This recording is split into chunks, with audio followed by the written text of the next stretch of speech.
Hello YouTube, welcome back to another 7.4 video. So on this one we're going to be doing the T5 basic path here, so 7.4.4 we're on to now. This is obviously, as you can see, this is the first path that I'm doing for, I guess, my completion run. And this path has the paradox block, so every time you do a wall time parry like that you gain a paradox charge. As you can see there, the defender has a glancing. Once you hit 3 paradox, that glancing disappears, and the only way to then remove the paradox charges from yourself is to do a heavy attack, or to knock the opponent down, sorry. So any heavy attacks, any special attacks, they will start to reduce your paradox charges. So my advice would be, if you're going to use someone like Doom, like I did for the most part, I'd probably build up a few paradox charges before you go for your special 3, maybe like 5 or 6, just so once you come back through the cycle of then doing the special 3, knocking them down, and then you throw your special 1 again, you should still be on your 3 C1 Qlimpse, and then just hit another few parries and just keep doing like that. So you can see here is what I should do. There we go, so there's 1, and I'm not bothered if I lose my Fury, that's what it is. You can see there, but by the time I've done 1 set of special 3 round, and by the time I throw the special 1 again, he's well under 50% anyway, so it's not a bit too much of a concern. The only other note to remember is the counter dex or counter strike or something. And basically, once you hit 10 dexterities, so you can see, you can count how many you've got because of the Fury that's underneath the UI of your champion. Once you hit 10, then they go unblockable for 10 seconds, I believe it is. So just be wary of that. That can come into some other fights, so like this Agent Venom and stuff might be a little bit more difficult for that. In terms of if you dex a special 1, you're probably gaining like 3 or 4 of them a time. Here, my attacker is going to be Apocalypse, just because he has the negative 100% tenacity ability, so there's no way that Agent Venom can shrug off my parries and or any debuffs that I put on them. One thing I am going to do a couple of times on this path, and especially when it comes to the Mr. Sinister fight, which I'm going to put in 2 times speed just because of how long that fight takes, because I didn't bring in Warlock or anyone. I kind of completely forgot he was even on the path. So then I got to it and just, yeah, had to try and think on my feet. And also, I just kept forgetting about the whole glancing thing under 3 paradox. So that didn't really help. But yeah, so I'll put that fight in 2 times speed. But as you can see with this Agent Venom here, with the other nodes, so for each paradox that I have, the attacker gains 30% extra special damage, I believe it is.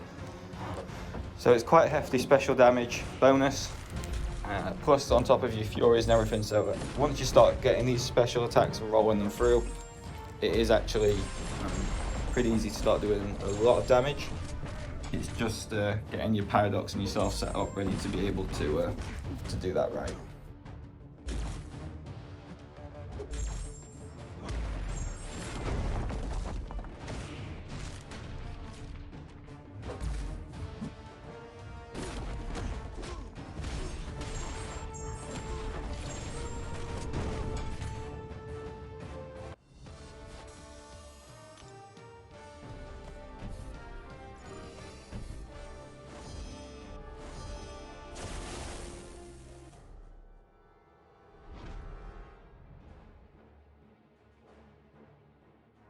So here's Wasp. I choose to use Dr. Doom just because when she evades, she normally puts a shock on you, and obviously Doom's shock immune. So I just thought that'd be easier, and because of how low her health pool is, a couple of special 3s, if that, should pretty much rinse this fight through anyway.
So this is the Mr. Sinister fight. I apologise in advance, there is so many better ways to do this fight. Warlock, probably even Nimrod.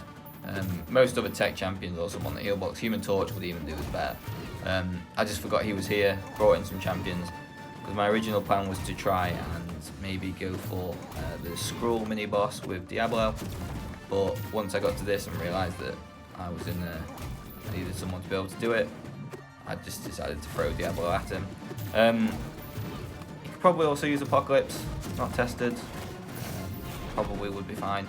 As you can see there, between the counter decks and the glance in, and apparently me not being able to dex a special one anymore, it just became such a long fight. I just kept forgetting about everything.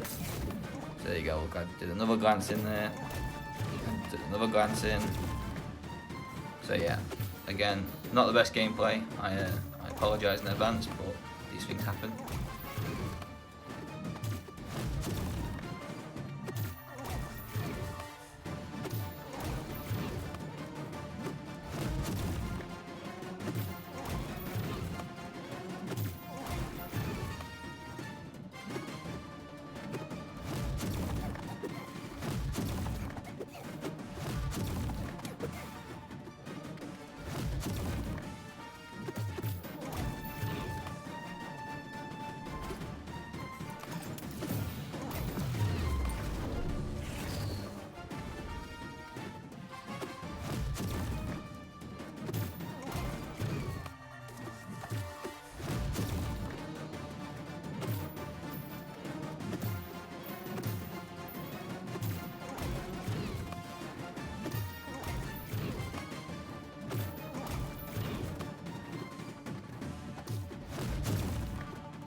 So that fight's now finally over, and we can go into this Elsa. Apocalypse is just going to ruin her, unless, like a scrub like me, for some reason you decide this time that you can't dex her special ones every so often, which has never ever been an issue again. I think it's just because I was playing this quite late, but yeah, so you can see here Elsa decided to take the Incinerate hit there, completely accidentally on purpose, and then get the Incinerate immunity, which is obviously another great thing about Apocalypse. And I'm just going to be special 2, special 1 in, and just basically trying to kill her down while baiting special 1s. I don't really want to push her to a special 2.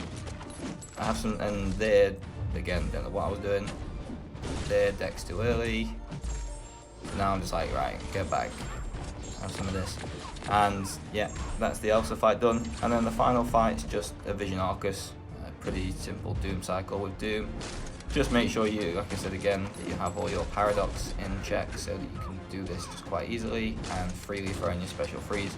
So if you run 5 out of 5 Mystic Dispersion like I was doing, you're going to get a lot of power.